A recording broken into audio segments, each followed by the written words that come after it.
Chapter 3. A Different Kind of Sand. We woke early, shivering and coated with dust that had blown up through the knotholes and through the slits around the doorway. During the night, Mama had unpacked all of our clothes and heaped them on our beds for warmth. Now our cubicle looked as if a great laundry bag had exploded and then been sprayed with fine dust. A skin of sand covered the floor. I looked over Mama's shoulder at Kyo, on top of his fat mattress, buried under the jeans and overcoats and sweaters.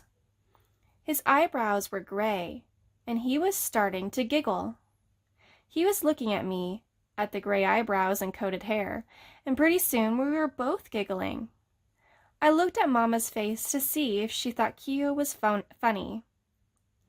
She lay very still next to me on our mattress, her eyes scanning everything, bare rafters, walls, dusty kids, scanning slowly. And I think the mask of her face would have cracked had not Woody's voice just then come at us through the wall. He was rapping on the planks as if testing to see if they were hollow. "Hey!" he yelled. "You guys fall into the same flour barrel as us?" "No," Kyo yelled back. "Ours is full of Japs." All of us laughed at this. "Well, tell him it's time to get up," Woody said. "If we're gonna live in this place, we better get to work." He gave us 10 minutes to dress, then he came in carrying a broom, a hammer, and a sack full of tin can lids that he had scrounged somewhere.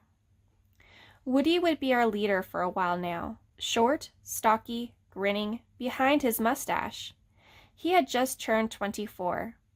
In the later years, he would tour the country with Mr. Moto, the Japanese tag team wrestler, and his sinister assistant, Suki, karate chops through the ropes from outside the ring.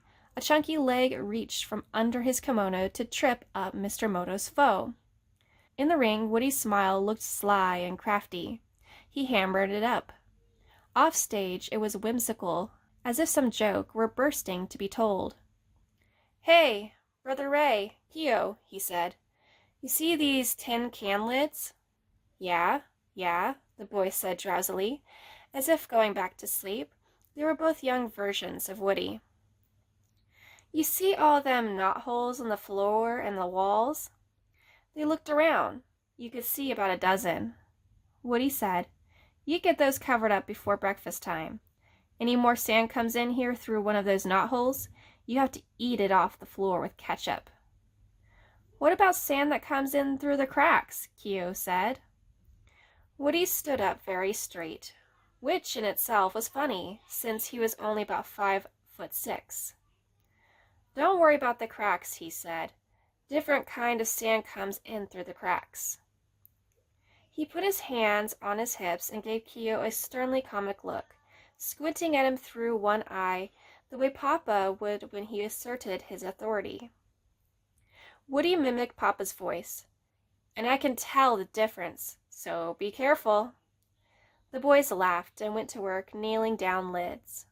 May started sweeping out the sand. I was helping Mama fold the clothes we'd used for cover when Woody came over and put his arm around her shoulder. He was short. She was even shorter, under 5 feet. He said softly, "You okay, Mama?"